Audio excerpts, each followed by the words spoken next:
Este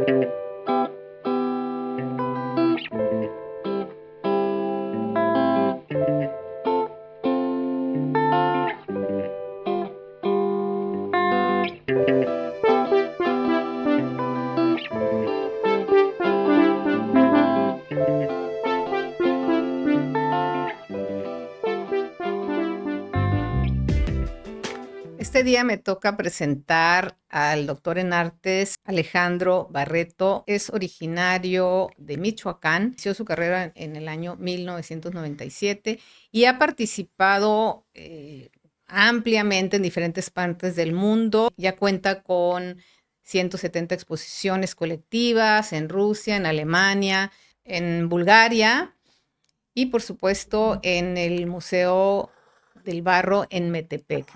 Es un destacado artista de una técnica muy interesante que es El Lubbock. el Lubbock. Esta técnica que él lleva a otros planos, a otro nivel. Actualmente nos visita en Ciudad Obregón y es un gusto tenerlo aquí en mi estudio en Luz del Norte.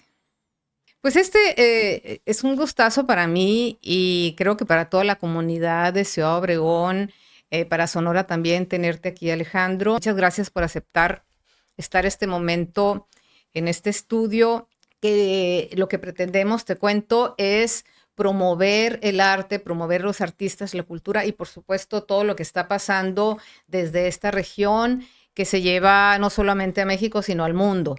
Y es muy, muy grato que estés con nosotros, con la comunidad artística, y pues bienvenido. Muchísimas gracias y yo estoy muy feliz de estar aquí en Obregón y aquí en este podcast. La idea es, por supuesto, que nos platiques sobre ti. Tú eres un joven que nació en el estado de Michoacán, bellísimo estado de Michoacán, y no es de extrañarse porque cuna de grandes artistas, de músicos, de grandes representantes de la cultura mexicana.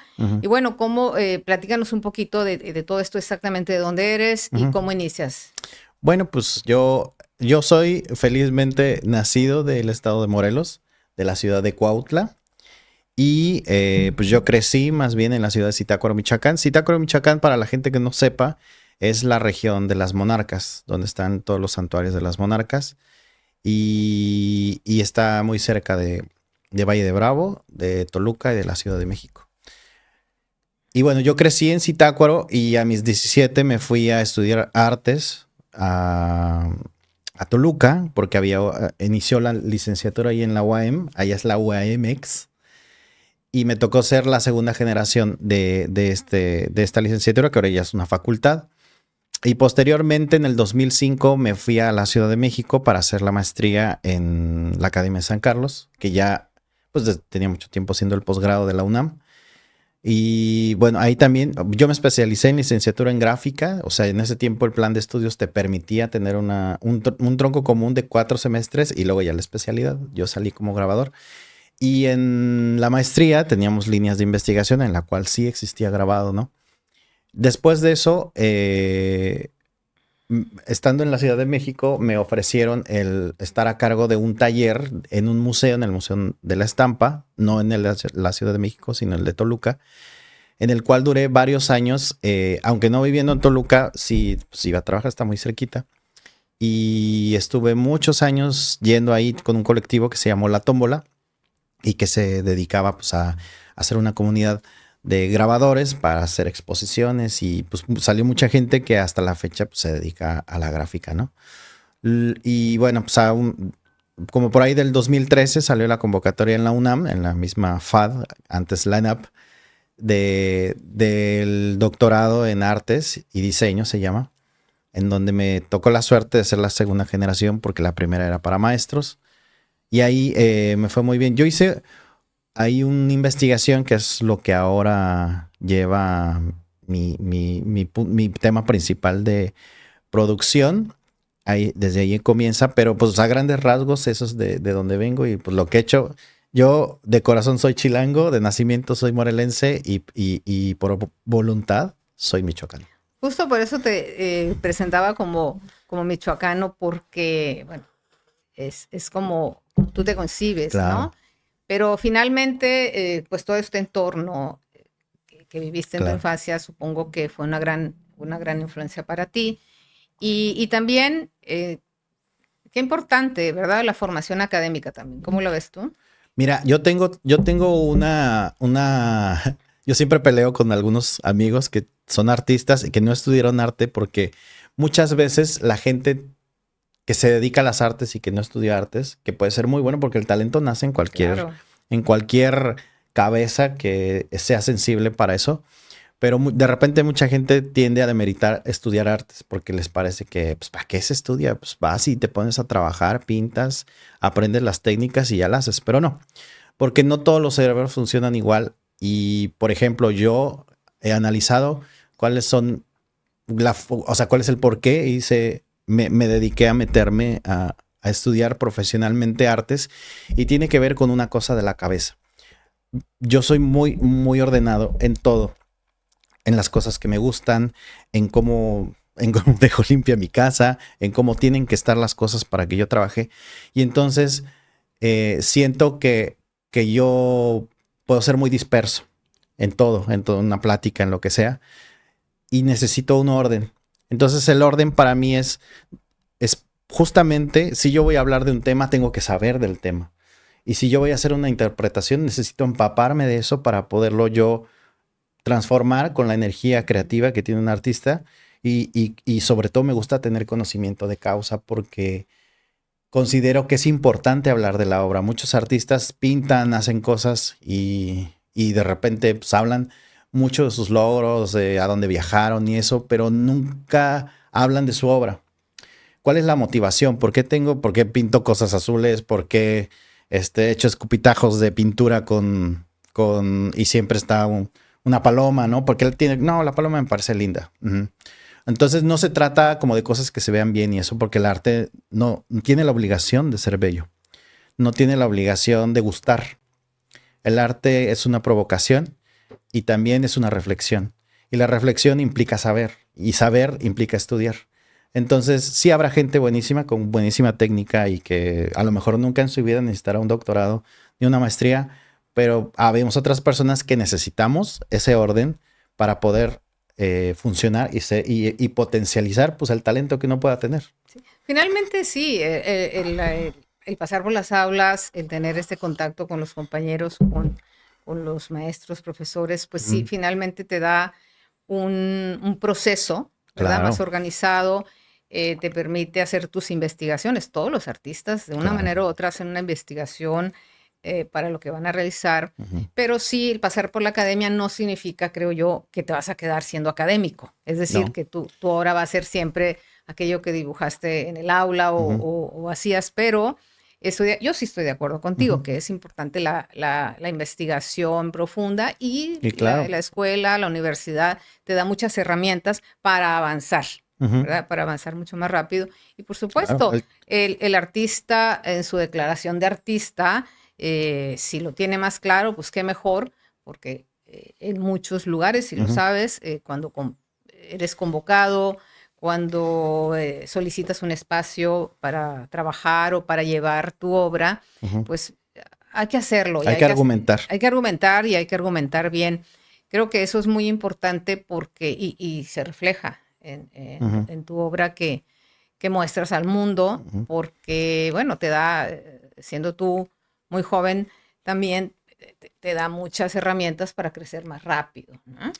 Pues sí, porque, o sea, yo creo que obviamente están los polos opuestos, ¿no? O sea, la trampa de estudiar mucho es caer en ser académico.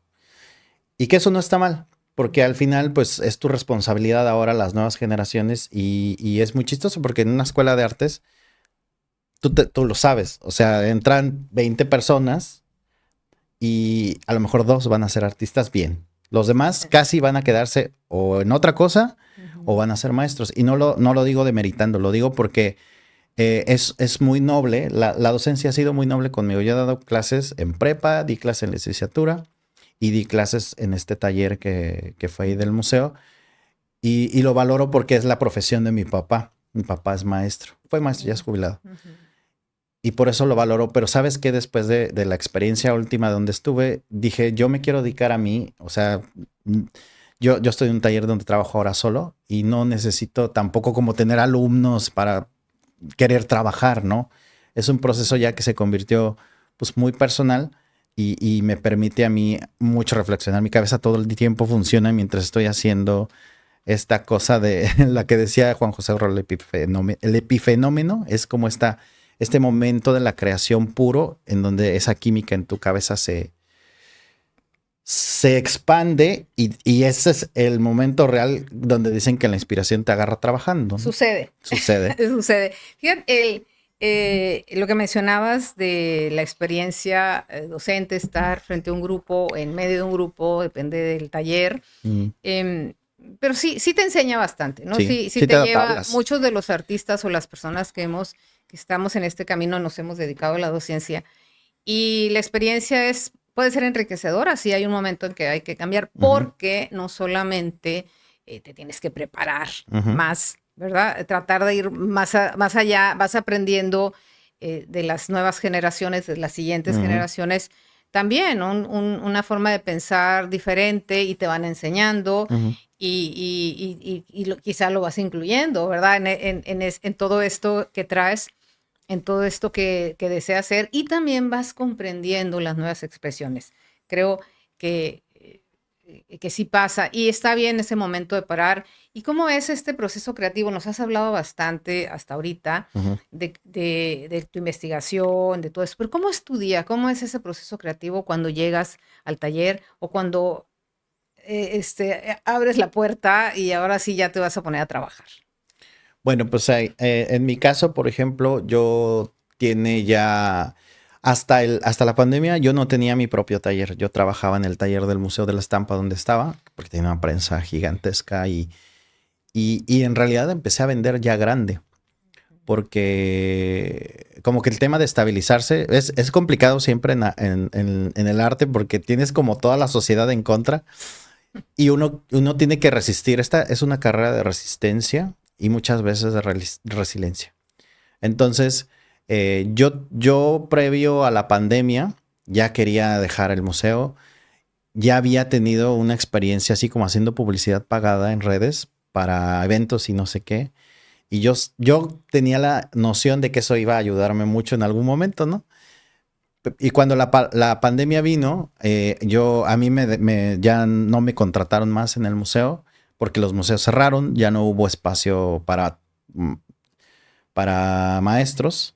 Había antes una partida presupuestal en el gobierno que se dedicaba a pagar maestros en centros culturales, en casas de cultura, en museos. Y en la pandemia, pues se lo desaparecieron esa línea y esa lana ya no volvió a salir y por eso ya ahora en México ya no hay maestros pagados por gobierno. Ahora ya todos freelance, ¿no? Entonces cuando yo puse mi taller, empecé a pagar publicidades en Facebook que me ayudaron mucho a vender y juntar una cantidad para comprar la prensa. Y entonces teniendo eso, pues y hacía más publicidad y entonces ya tenía para pagar la renta de un espacio. Y entonces ahí empecé como que todo se me fue dando muy bien en pandemia, afortunadamente. Yo sé que a mucha gente le fue no bien, pero para mí fue un momento de crecimiento, de independencia y sobre todo de reflexión, porque yo estaba dividido en tres, en la Ciudad de México, en Toluca y en Zitácuaro. Y yo incluso llegué a tener hasta un problema de columna por viajar tanto, porque todos los días andaba en el autobús o yendo a no sé dónde y así, y muchas horas sentado. Entonces la pandemia me ayudó con eso, me ayudó a independizarme, a tener un taller y decir, pues ahora me voy a hacer cargo de mí, ya no quiero volver a estar, ni ser de gobierno, ni trabajar en gobierno, ni ser maestro, ni nada, y ahora quiero dedicarme a vender mis cosas. Y pues ahora sí que a fuerza de prueba y error fue que logré que mi página creciera muchísimo, sobre todo en Facebook, que es donde vendo muy bien. Y pues ya siempre tengo publicidad prendida, siempre, todos los días llega un pedido chiquito, grande, lo que sea. Y ya mi chamba es, o sea, sí tener el stock, llevo mi libro de todo lo que voy imprimiendo, tengo mi stock, lo armo los paquetes, se mandan, ¿no? Oye, qué maravilla. ¿Y cómo llegas tú a esto que te representa, este lenguaje tuyo que lo llevas a través de la técnica del grabado, a esto que se llama Lubbock. Lubbock. Ok. Bueno. Esto que se llama Lubbock y que es como una carta de presentación en este momento para ti. Y bueno, no sé cuánto tiempo tengas ya trabajándolo, que ya vi tus obras, que es una maravilla. Y que además sí me gustaría que nos expliques porque cuando lo vemos o algunas personas dicen, bueno, no, es que esto es una obra que quizás se parece, o sea, ¿cómo es? Ok, bueno, por ahí de 2009, 2009, cuando me dieron este trabajo en el Museo de la Estampa, yo ya me había titulado en la maestría y entonces al tener este trabajo, pues ya tenía como pues, una poco de estabilidad y siempre me gustaron los idiomas. Entonces ya había cursado mientras estuve en la licenciatura, estudié todo el inglés, todo el francés y yo quería seguir como pues, aprendiendo algo más. Y un día, así como que buscando que, dije, ay, si aprendiera yo japonés, tenía un amigo japonés y le dije, a ver, pues dame así como las tres, le dije, a ver si puedo. Y no, se me hizo así súper difícil y dije, no, creo que no. Y un día me acordé, bueno, tenía yo una maestra rusa en la licenciatura en Toluca, que ella era de San Petersburgo y me daba clases de arte prehispánico. Entonces un día a mí se me ocurrió bajar como una guía para empezar a estudiar el idioma ruso y me acerqué a ella y me dijo, y yo le dije, me gustaría aprender esto, pero no encuentro quien me dé clases, no hay clase en el CELE aquí. Allá en México pues sí hay, pero son horarios como que no me convienen y yo quisiera ver si usted me podría, yo iba para que ella me ayudara a entender cómo pronunciar los caracteres. Y ella solita me dijo, te voy a dar clases. Vas a venirte los sábados de 7 a 8, que es una hora que tengo muerta. Y en ese ratito te voy a enseñar. Me dio un libro. Y sí, estuve 2 años yendo con ella de forma autodidacta. Y ella estuvo enseñándome de la manera muy soviética. Así como los rusos son medio gritones. Y son medio desesperados para dar clase porque así era el método. Y tienen muchas cositas como de aspavientos que sirven para que tú conserves como por impacto la información que te están dando. Entonces, estuve 2 años estudiando con ella, empecé así un poquito, luego empecé a tomar un curso en línea y luego, bien aventado yo, me puse a dar clases de básico. ¿Qué tal, Vaya que eres aventado. Entonces, ya tenía un grupito de 10 alumnos, me daban dinero y pues yo les enseñaba lo que yo sabía, ¿no? Hasta ese momento. Entonces, un día, yo ya con esta fascinación que tenía por Rusia, yo hice varias exposiciones con mi colectivo La Tómbola en donde proponía que el tema fuera Rusia. Hicimos una exposición México-Rusia que hice, o sea, yo bien atrevido, no sé, ahorita ya quisiera y ya no sé ni cómo lo hice en ese momento, pero le fui a ofrecer a la Embajada de Rusia que hiciéramos una exposición para uno de sus espacios que tuviera. Yo quería que fuera en la embajada y nos mandaron a la Casa de Amistad Rusia-México que está en Puebla, en la Casa de las Bóvedas se llama ese museo. Ahí tuvimos una exposición México-Rusia con mis alumnos y todo muy padre. Sí llegó el agregado cultural, nos dieron una muy bonita recepción. Hicimos también un homenaje a León Trotsky en el Museo Trotsky ahí en Coyoacán, porque un día alguien me dijo, deberías de ir allá, pues Trotsky es ruso. Y dije, pues sí, ¿verdad? Entonces fui y me tocó una directora que era súper especialista de Trotsky y me dijo, sí, ármense su expo y aquí la ponemos. Es más, yo les doy documentos, información, lo que necesiten para hacer. Entonces se hizo y ya traía yo esa pila de mucha hambre del tema ruso. Y un día así se me ocurrió buscar qué pasará si le pongo grabado y Rusia en el Google, que en ese tiempo pues, no es el Google que ahora conocemos. Y me apareció el grabado de un gato. Un gato muy estilo medieval, muy esquemático, con un texto y el gato se estaba sonriendo. Muy parecido a lo que es el gato de Alicia.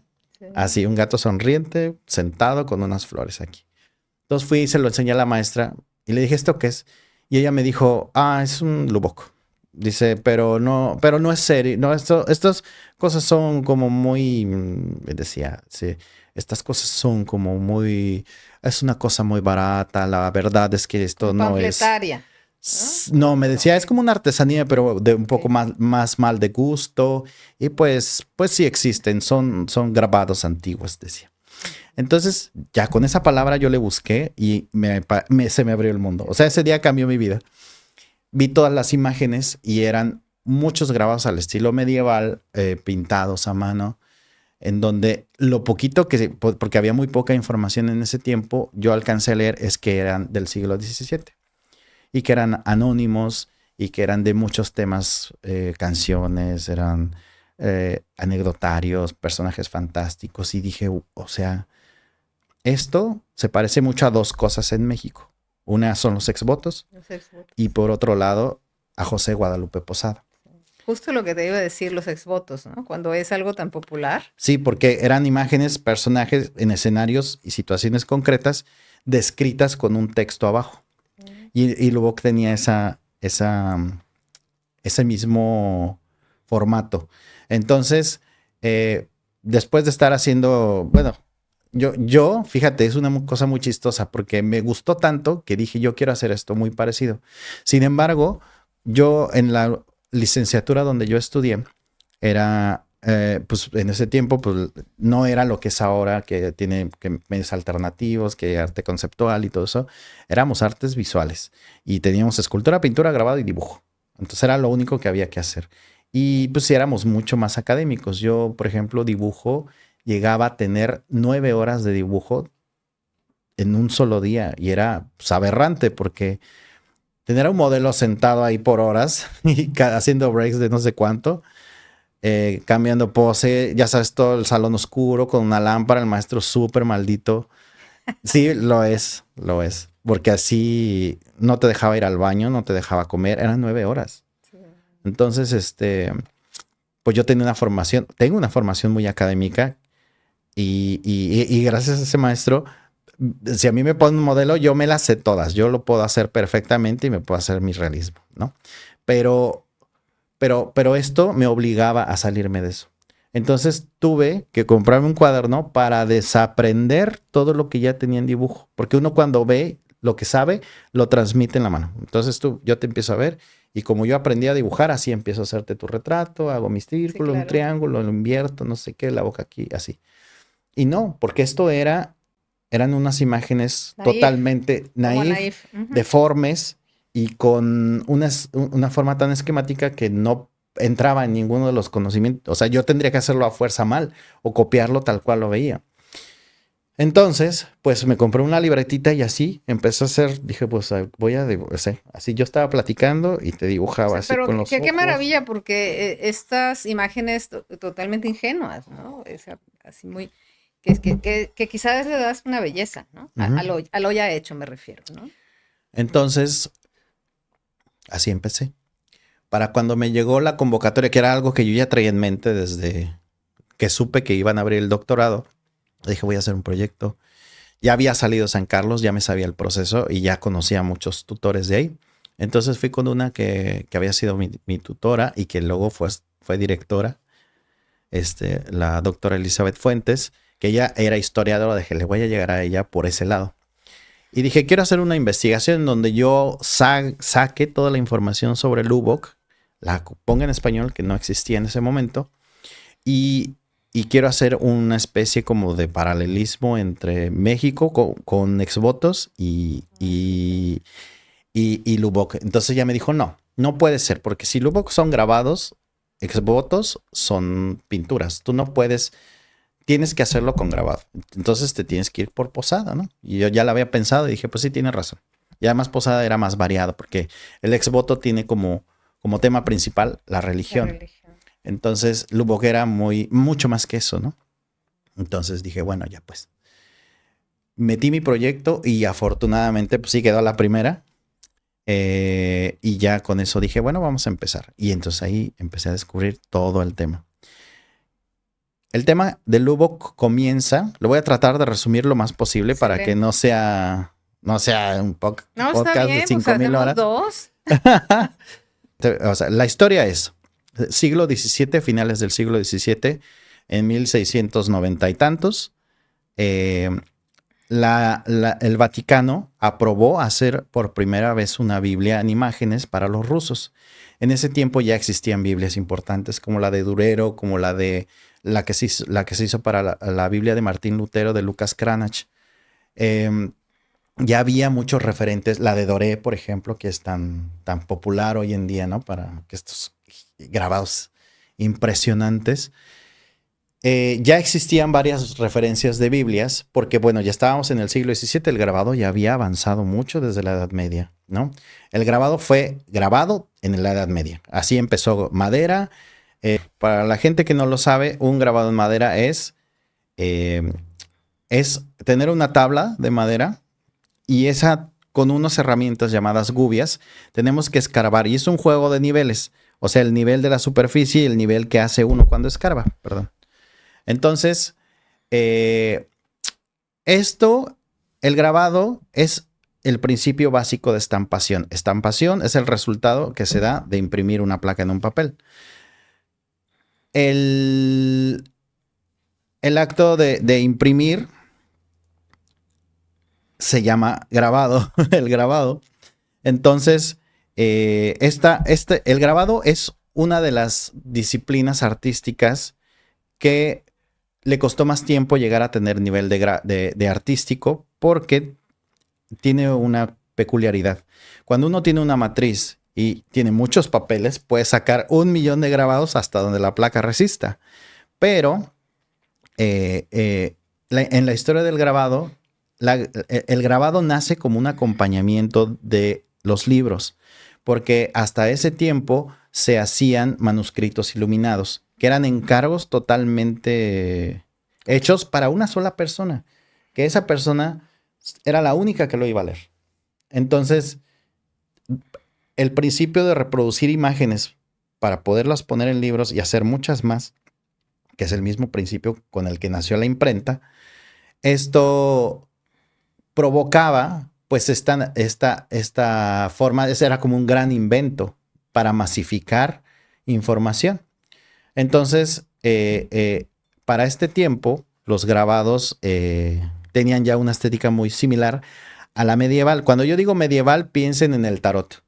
Ese tarot, del tarot de Marsella, esos estilos como acartonados, como muy angulosos, con caras como muy de ojos perdidos, esa es la estética de los grabados medievales. Entonces, volvamos a Rusia. En Rusia, Rusia fue un país que estuvo muchos siglos atrasado de los demás países europeos, que de hecho ellos hasta la fecha no se consideran europeos. Ellos consideran su región como una cosa que se llama Eurasia. Entonces, pues Francia, Alemania, España, todos los que eran del centro ya tenían un tiempo avanzando en técnicas, porque obviamente si nació primero en madera, luego siguió el metal, y del metal siguió litografía en el siglo XIX, y ya después empezaron los métodos fotomecánicos. Entonces en Rusia no había nada, porque Rusia era un país tan enorme que además vivía todavía en el imperialismo de los zares. Y la consigna de cada zar siempre era anexar más territorios. Entonces, la gente que vivía en Rusia, desde la punta pegada a China hasta la punta pegada a Europa, todos eran campesinos. Todos eran campesinos. Todos tenían que dedicarse a eso porque no había estudios para nadie. Entonces, por ende, la gente no sabía leer. Y además de todo, vivían pues en condiciones muy extremas de la nieve y todo eso, porque pues hay lugares como muy fresas en su clima, como Moscú, como lo hay en Siberia y otros lados más para allá, Yakutia y todos esos que son los más fríos de la Tierra, ¿no? Entonces, la gente, por ser rusa en ese tiempo, pagaba impuestos muy altos. Y dependiendo de cada zar que estaba, pues a ellos les iba mejor o peor en la feria, ¿no? Entonces, regresando al tema de la Biblia, en el siglo XVII convocan a un grabador bielorruso que se llamó Vasily Korem, que era un grabador de mucho mundo. Él ya había estudiado en Alemania, ya sabía hacer todo esto, y lo contratan para que haga esta Biblia en imágenes, en donde él tenía que hacer unos grabados sobre el Génesis y sobre el Apocalipsis. Entonces, ellos este señor se fue a investigar cómo eran las otras Biblias y las traía con la consigna de que tenía que ser algo en donde la gente viera las imágenes y supiera y se viera reflejada. Es decir, íbamos a traer todas las escenas se adornaban con las vestimentas rusas de ese tiempo para que la gente no lo viera como lejano, ¿sabes? Entonces él hizo esa edición de los grabados. Esto se convirtió en un cuadernillo con el cual se evangelizaba, porque pues ellos son ortodoxos y siempre eran muy religiosos, hasta la fecha en muchos pueblos así es. Y este cuadernillo que se le llamó la Biblia de Basilicorin o la Biblia Paperum, que es como la Biblia de los pobres, pues funcionaba para esto, para evangelizar. ¿Este grabado es a una tinta o es con color? Empezó siendo blanco y negro, pero sucedió algo chistoso. Cuando estos grabados empezaron las personas a ver cómo los habían hecho, la gente empezó a ingeniárselas y dije, pues, y si hacemos, y como había entre todo, pues había carpintero, había herrero, y dijeron, hay que hacer unas herramientas, y nos aventamos, y así, por imitación, la gente descubre el grabado. Y se hace un arte popular. Y se hace un arte popular, anónimo, y sobre todo sin ningún tipo de filtros. Que eso se convirtió en un dolor de muelas para el gobierno y para la iglesia misma. Porque entonces la gente ya no hacía grabados sobre ni Dios, ni la Virgen. No, ellos sí no hacen muchas cosas de la Virgen, pero ni los arcángeles, ni nada de eso. Ellos hacían retratos sobre el gobernante.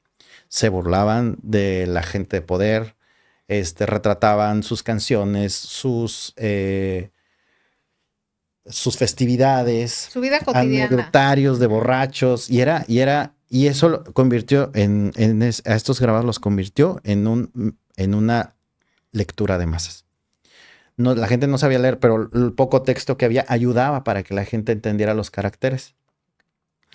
Era bien chistoso porque en Rusia, muchos años, en los palacios no se hablaba ruso. El ruso era de pobres, guácala, ¿no? O sea, toda la gente había estudiado en Francia y hablaban francés. Entonces, el pueblo no sabía, o sea, el poder no sabía hablar ruso. Entonces, llevar a todo esto y descubrir lo que en esos grabados decía, era como, ¿cómo están hablando de nosotros con este lenguaje tan ordinario y tan corriente? Un medio de comunicación. Fue un medio de comunicación muy, muy, muy agudo. Entonces, sucede... Pero sí impacta estos principios de arte popular, o esos principios, impacta posteriormente al imaginario, a la cultura, a lo que después se viene haciendo en Rusia. Sí, porque finalmente, al paso del tiempo, estos grabados documentaron y se convirtieron en un documento historiográfico de cosas que ya no se pueden comprobar más que en esos grabados. Okay. La gente empezó a tener la necesidad de hacer estas cosas, obviamente de manera anónima, y se convirtió en un negocio chiquito. O sea, la gente hacía su placa y tenían ya habían visto cómo poder hacer todo y las familias se dedicaban a hacerlo. De hecho, es muy chistoso porque ya estaban los roles muy puestos, ¿no? Entonces había como talleres en Moscú que hacían los grabados, los dejaban que se secaran. Ellos hacían su tinta con hollín y con una especie de ceras y cosas así. Y aquí es importante para los talleres. Las primeras impresiones supongo que han de haber sido así como papel molde con Baren o ya hacían ¿cómo se imprimía? Sí, imprimían primero manualmente y después ya se inventaron su propia prensa vertical. Entonces, al tener ya los roles muy definitivos, ya había otros lugares donde mandaban a otros talleres donde las mujeres se dedicaban a pintarlos, porque ahí fue donde ya tuvieron color. Entonces había una gama muy limitada de colores que ellos podían hacer con pigmentos naturales en donde se pintaba esto. ¿Y qué pasa después que, digamos, por decir, va evolucionando y llega a un límite? O sea, se acabó eso, siguió algún artista, se movió por ese rumbo, ¿qué pasó? Lo que sucedió es que, esto duró bien 2 siglos. 2 siglos en donde llegaron todas las técnicas de golpe. O sea, primero en madera, y luego llegó el metal, y luego la litografía, y luego los medios fotomecánicos. En este inter de estos siglos, se volvió una presencia incómoda dentro del gobierno y de la iglesia. Entonces hicieron varias cositas para poderlo eliminar. Porque al principio el gobierno decía, nos sirve de propaganda. Pero cuando la gente ya hacía sus propios temas, hacía que la gente o sea, hablara de otras cosas que el gobierno no quería. Y empezaron a crear tácticas como, por ejemplo, una vez un patriarca que se llama Joaquín de ese tiempo, de la iglesia ortodoxa, para poderlos detener, maldijo a los grabadores, maldijo a las tintas y a los papeles que los hicieran. ¿Qué tal? Entonces, no lo detuvo, no lo detuvo. Y lo que sí pasó es que esto empezó a convertirse en una cosa que pasó de ser naif a una fastuosidad de una técnica muy pulida de litografías súper coloridas y eso. Pasó por muchos periodos, tiene 3, principalmente el periodo Basilicorin, que son como todos estos grabados populares, el periodo secular, que es donde todo hablaba de la sociedad. Y la última eran como temas bélicos. Okay. Esta manifestación se convirtió en lo que es el papá de los carteles soviéticos de la vanguardia. Entonces, bueno, pues todo esto pasaron muchas cosas. Hubo una persona que se dedicó a recolectarlas y a hacer libros y libros y libros y libros de Y en grabados. esto que hablas de los carteles bélicos, estamos hablando ya del siglo XX. Sí, finales del siglo XX hubo, a principios del siglo XX hubo una guerra entre Japón y Rusia que perdió Rusia. Porque los grabados daban o sea, sacaban información de cómo Rusia iba a proceder.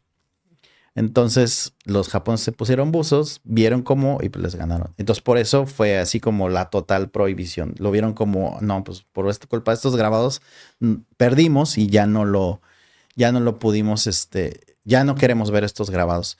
Sin embargo, si alguien hizo una recopilación de esto, que afortunadamente existe hasta el momento. Son 5 libros gigantes donde describen cada grabado y de qué trata.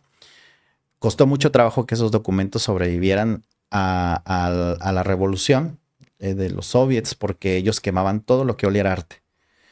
Entonces, varias décadas desde que inició la Unión Soviética, esto quedó guardado y sepultado de la manera en donde, pues sí, la gente sabía que existió, lo veía como tendría seguramente algunas cosas guardadas, pero no funcionaba dentro de la lógica soviética del principio, porque era muy radical con Lenin, con Stalin, todo eso. Ellos estaban ocupados en otras cosas. Pero ya al final, te estoy hablando de la época de los 80s, el gobierno ruso decidió hacer un museo para estos grabados y guardar el acervo. ¿Estos grabados en qué museo se pueden ver ahorita? ¿Cómo es, qué nombre lleva este museo? El museo es el Museo de Gráfica Popular. ¿Está ubicado en...? Está en Moscú, en la calle de Malish Galovin, ahí en una parte, sí, más o menos céntrica.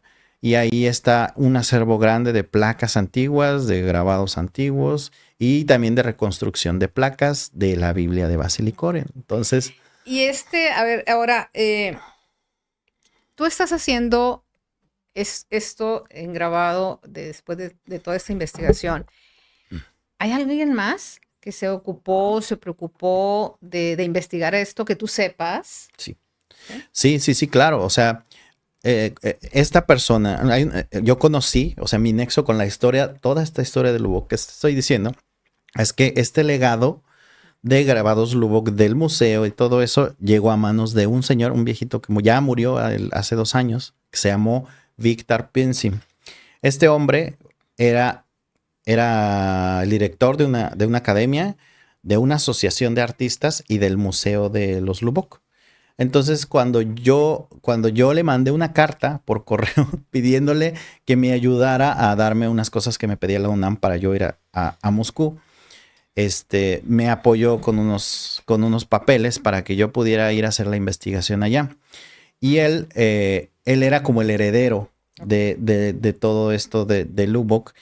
Y cuando yo llegué allá y lo vi, me sorprendió mucho porque él ya tenía una investigación de todos los grabadores que ellos habían podido investigar que se dedicaban a Lubbock en el mundo. Okay. Entonces, a mí me anotaron así, pues ya nació el Lubbock mexicano, pero ya había un Lubbock en Francia, había gente que sabe del Lubbock y hacía con temas eróticos. Quizá en otro momento de la vida. En otros momentos, en otros países, pero para ellos era valioso. Incluso esa vez que fui, hicieron una reseña en el periódico que se llamaba El misterioso y lejano habitante de México en Rusia. O sea, porque ¿por qué una persona que viene de un lugar caliente quiere venir a ver esto? ¿No? Claro. De un lugar donde solo hay cactus y desierto, ¿no? Entonces fue muy bonito para mí porque lo que yo fui a hacer allá fue a ver las placas en original, fui a ver las impresiones, fui a ver un acervo que tenían de cosas que no se pueden mostrar porque están a punto de desaparecer por el aire, por lo que sea.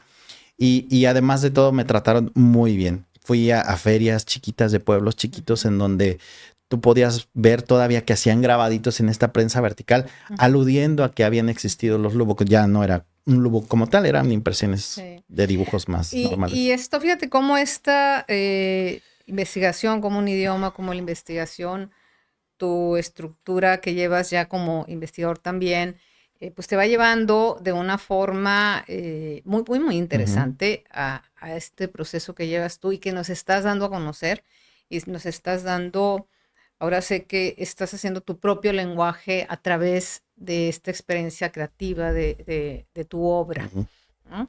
Está en México, ¿qué tanto los talleres que impartes, aquí mismo impartirás uno,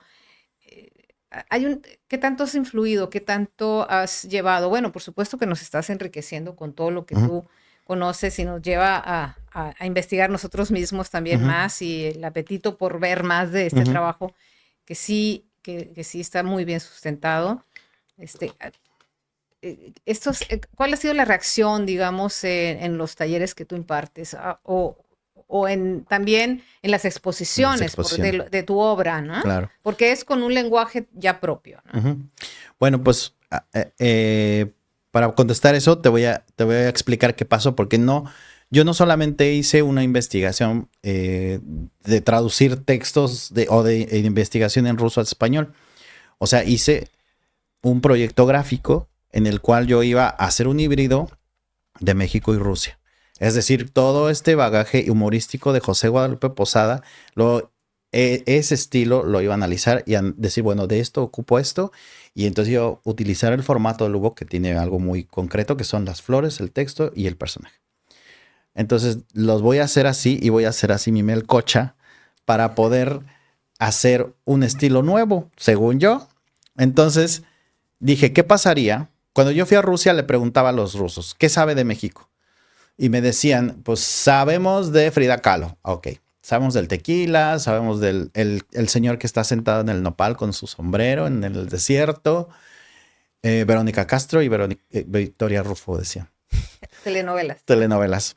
Es que son muy telenoveleros los rusos y más como en la época de los 90. Su vida al interior de las casas. Dicen que cuando los ricos también lloran en México, detuvo a México. En Rusia pasó igual. No se fue a trabajar para ir a ver eso. Entonces, y yo decía, bueno, o sea, está bien que sepan todo eso, pero ¿qué pasaría? ¿Qué pasaría en el cerebro de estos rusos si yo les cuento que aparte de ser como en las telenovelas, también existía un Cantinflas, por ejemplo, que esa es una forma de mexicano que ya no existe, pero sí existió en la época de inicios del siglo XX, post-revolucionario. ¿Qué pasaría si ellos saben quiénes son las ficheras? Lin May, Sasha Montenegro. ¿Qué pasaría si saben quién es el santo? Entonces dije, nosotros somos como una cosa exótica en donde nos paremos. Y yo decía, ¿por qué no llevar toda esta información y explicarle desde el humor, desde el grabado y desde un formato que les es familiar, quiénes somos los mexicanos?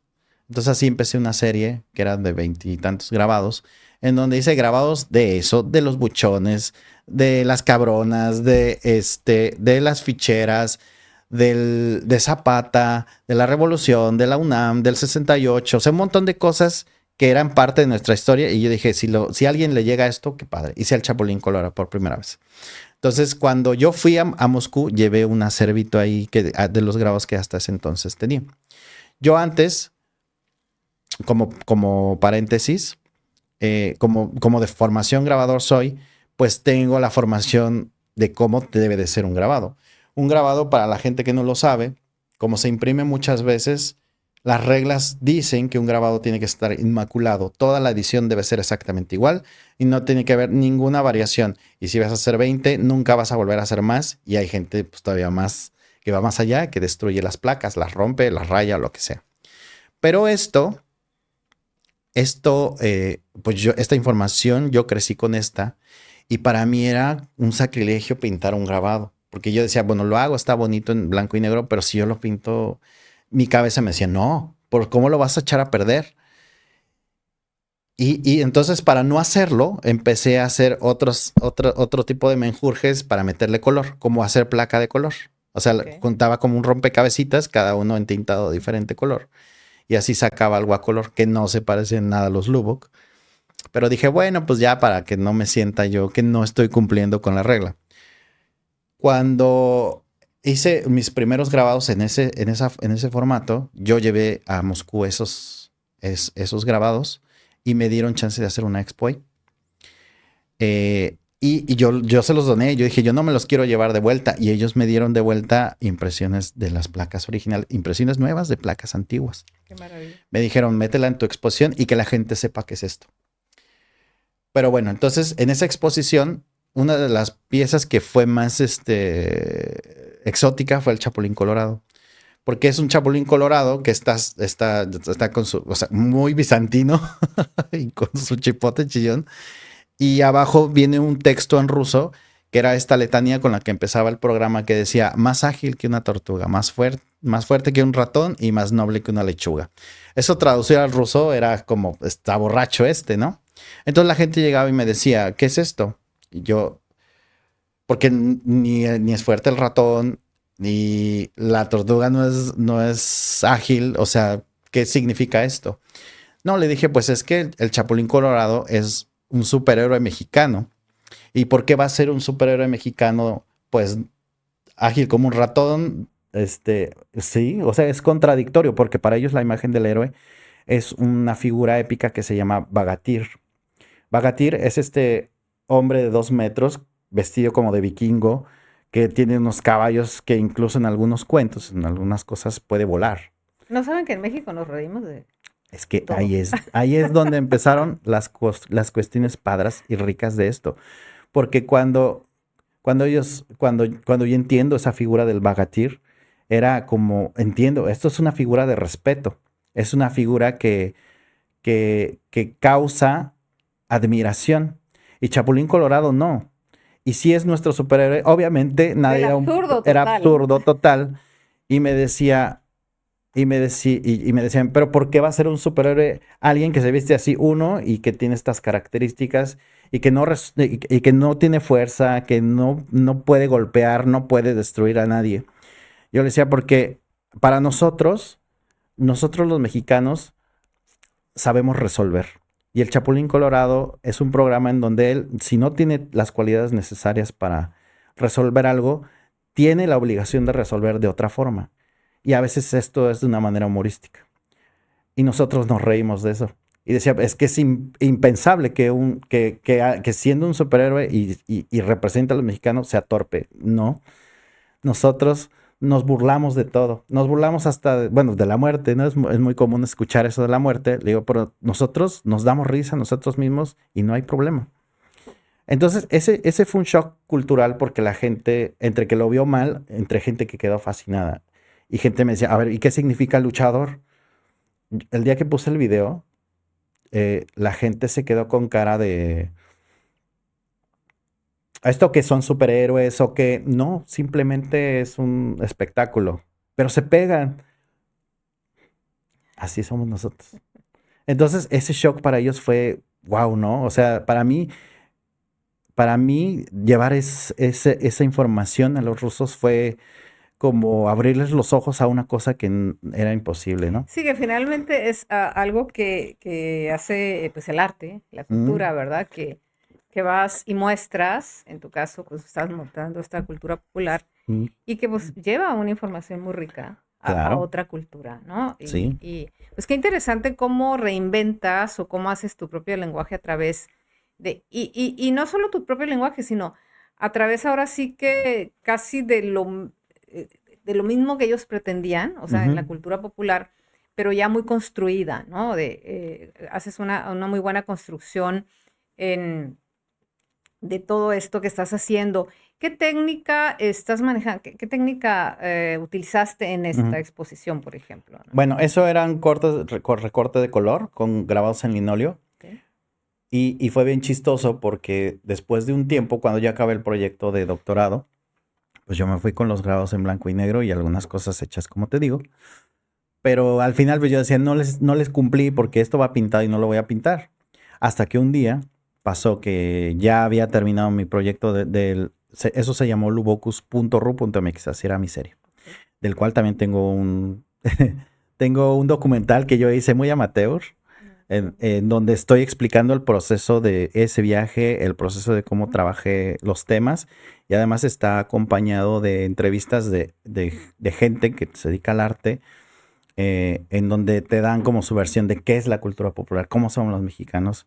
Es un documental, ya está viejito, seguramente ya no se ha de ver tan bien, ya tiene rato que no lo veo, pero es una cosa que se hizo con mucho amor, si lo quieren ver, se llama lubocus.ru.mx y salgo yo, sale el actor Luis Gerardo Méndez, sale Eduarda Gurrola también y sale una maestra ucraniana de idioma ruso y un poeta que se llama Gerardo Miranda.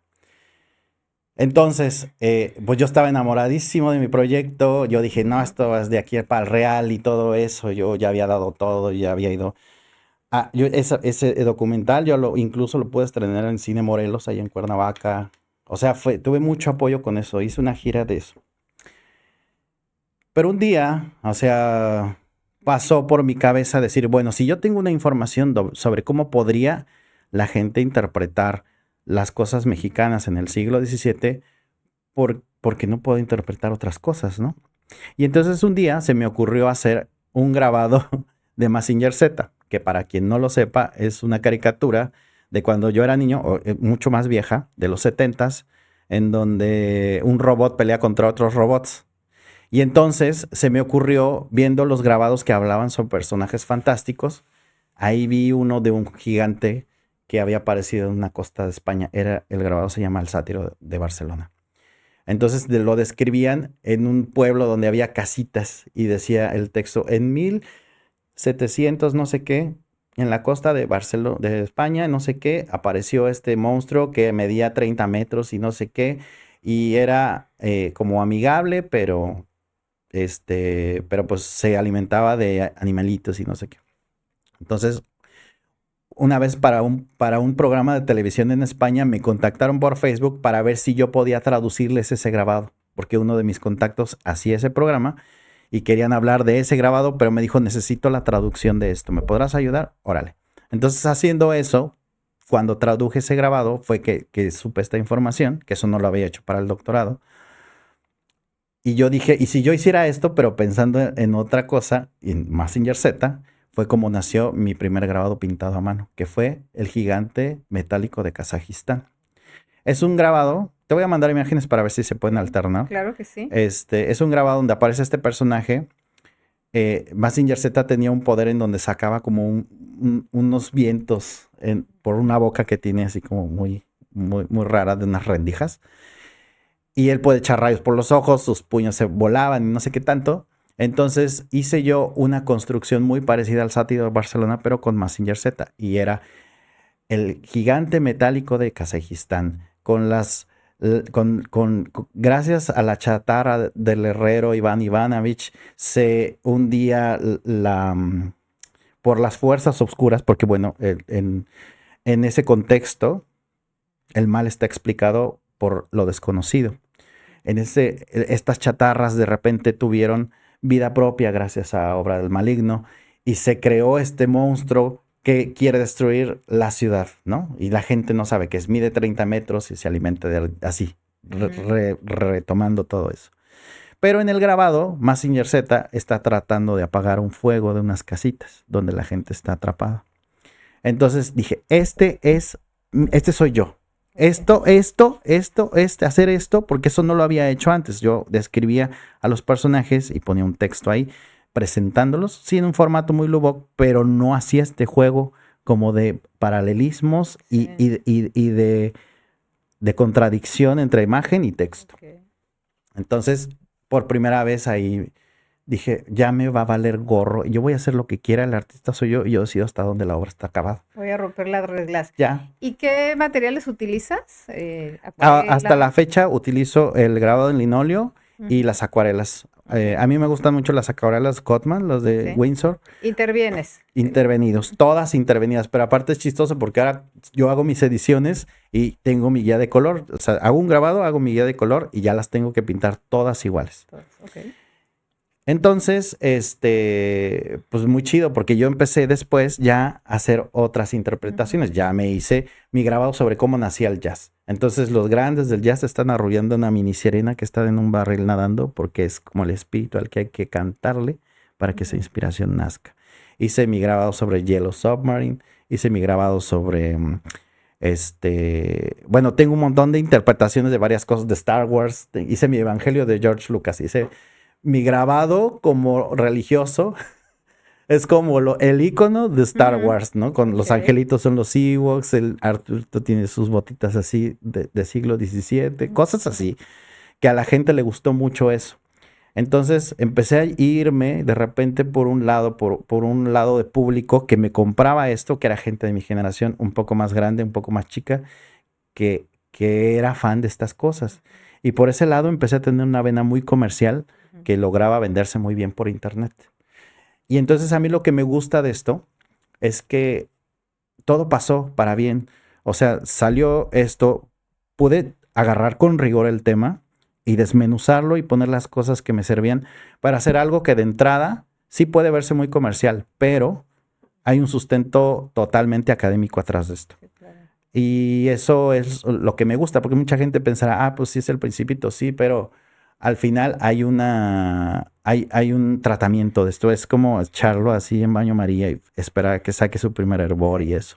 Estás contando tu historia, ¿verdad? De los hechos. Estás hablando, eh, nos estás enseñando, hay un rigor en tu trabajo y tu trabajo es muy bien aceptado por los coleccionistas aquí en México y en otros países, y eso pues te posiciona ya en un lugar, ¿verdad? Te posiciona en un lugar en tu generación, en este momento histórico, en el público mexicano, ¿verdad? Porque sí, es un público, finalmente el consumidor del arte también es un Claro. público, porque yo creo que la obra va a todos, ¿verdad? Y hacia todos. Y tu mensaje, además, es profundo. Ahora que nos lo cuentas y nos platicas, pues es un mensaje profundo. Los que tienen mucho conocimiento de arte, pues quizá podrán, al ponerse frente a la obra, entenderlo y comprenderlo, pero y el que no, pues finalmente se va a reconocer y reconocer su época, su historia y Claro. todo esto que conocen. Su bagaje. Sí, eso lo hace algo que pues da para mucho, además, por supuesto, el arte es infinito, no tiene un momento ni un tiempo, pero da para mucho y creo que vienen muchas cosas para ti, Alejandro, ahora que estás acá en el norte, que vuelvas, que te quede el interés por volver a esta comunidad en donde sabemos siempre serás bien recibido. Esperamos ver tu obra expuesta en alguno de los recintos que tenemos acá en Sonora. Y pues para mí ha sido un gustazo tenerte aquí. He Ay, aprendido muchas muchísimo todo gracias. este rato que nos has platicado. ¿Qué más nos puedes decir? Si tienes alguna experiencia aquí en Sonora o algo que nos quieras comentar, tu encuentro con los que estamos luchando o hemos luchado para que la gráfica sea conocida, para que la pintura sea conocida en este medio, donde como ves, pues somos muy lejanos de los grandes centros culturales. ¿Cómo viste un poco tu experiencia tu buena experiencia.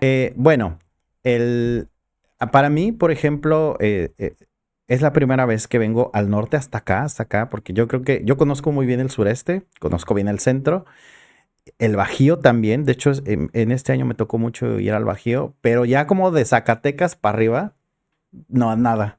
Entonces, para mí ha sido un gran descubrimiento porque te comentaba ahorita que antes de que entráramos aquí, que es bien diferente la comunidad artística, bueno, principalmente los grabadores, que son como la gente con la que termino juntándome, y de repente sí, los talleres son como medio cada quien lo suyo, y si nos vemos, chido, y si no, no. Pero, pero aquí, por ejemplo, yo quiero resaltar que de repente la gente es muy de fácil trato. Allá, por ejemplo, eh, no es fácil que yo en la cola de las tortillas llegue y me ponga a platicar con alguien y que esa persona pueda ser mi amiga después, ¿no? Porque a lo mejor si platicamos bien es así, ah, ya, pues adiós, ¿no? La gente en el centro somos somos muy propios. Ayer platicábamos, somos muy diplomáticos también, cosa que me contrasta en cultura aquí, porque aquí todos son bien francotes, son bien gritones, son bien derechos y te dicen así todo así como va, ¿no? Y allá no, somos así como muy, bueno, sí, y solemos ser muy parsimoniosos, pero lo padre de acá es que la gente es muy cálida. O sea, es muy directa, pero es muy cálida. Y además, yo particularmente quiero decir que yo venía sin conocer a nadie, a ningún artista, y lo único que han hecho es abrirme sus brazos, sus casas, sus galerías, sus talleres para hacer cosas. Y yo la verdad estoy bien contento. Me siento como si viniera como en familia, porque la gente no es así como, o sea, ellos te dicen, ¿quieres hacer esto? Y yo digo, sí, y van por mí. Entonces así, ay, qué chido, ¿no? Porque de repente allá, pues, allá, bueno, en la Ciudad de México, por ejemplo, no es tan fácil, ¿no? Pues es un monstruo de ciudad y pues cada quien llega en el metro, pues a mí es donde llego, ¿no? Pero acá la gente pasa por ti, te lleva a comer, te invita, te lleva a tu casa, te presenta a sus papás. Y eso se me hace de lo más lindo. Yo, por ejemplo, tuve la oportunidad de ir a Itson, ahí a Churubusco, a ver al maestro Ramón. Estoy con el maestro Alejandro Ballesteros, que fue el que me llevó. Y bien padre, porque también ahí había, vi vi el taller, platiqué con la gente, les di una mini introducción de esto que acabamos de hablar, así, pero de 10 minutos. Y la gente bien bonita, así, ay, no sé, la foto, vendí algunas piececitas ahí. Y eso me ha pasado. Después fui a ver a la maestra Dora Luz. Ayer, maravillosa, la adoré. Ahora estoy aquí contigo y me parece maravilloso porque esto lo veo una joya. Dije, ojalá yo viviera en un lugar en donde todo esto se cosiera para yo, como decías tú, o sea, crecer, pero crecer a la par de la gente que está haciendo cosas. Sí, bueno, somos, gracias en nombre esta comunidad. Ujú, Sí, creo que nos caracteriza esa hospitalidad que tenemos, sobre todo pues la admiración también y que siempre nos enriquece, ujú. ¿verdad? Nosotros que estamos, te decía, repito, tan lejos de los grandes centros culturales, pero siempre nos enriquece conocer artistas como tú, platicar, ver su obra. Y bueno, mi recomendación es que adquieran tu obra, por ahí vamos a poner Sí, las redes sociales donde te puedan contactar y solo espero que vuelvas pronto, que nos traigas tu obra y que pues tu presencia también, por supuesto. sí. Solamente algo más que quieras agregar o que nos haga, que creas importante para que enriquezca este podcast. Pues bueno, o sea, solo que estoy tratando de ver en qué calidad podemos hacer, de traer mi exposición. Tengo una exposición que ha estado itinerando este año y buscar la manera de poder exponer acá. Ya me dijeron unos espacios de la galería de Itson y hay otro que por ahí vi, la Casa de la Cultura, que está por ahí de la laguna. Y la verdad es que me encantaría poderlo hacer, ¿sabes? Porque ya me llevo muchos amigos, me encantaría poderlos ver ahí a todos. Necesito que el espacio sea un espacio más establecido porque traer las obras desde allá, pues sí, va a Sí. costar algo, ¿no? Entonces, me encantaría que eso se diera, me encantaría que esa exposición pudiera estar en otros estados de por aquí, pero vamos a hacer todo para que así sea. Pues muchísimas gracias, Alejandro. Espero que nos visites muy pronto. Claro que sí. Muchísimas gracias y pues, saludos a todos. Y qué bonito es Obregón.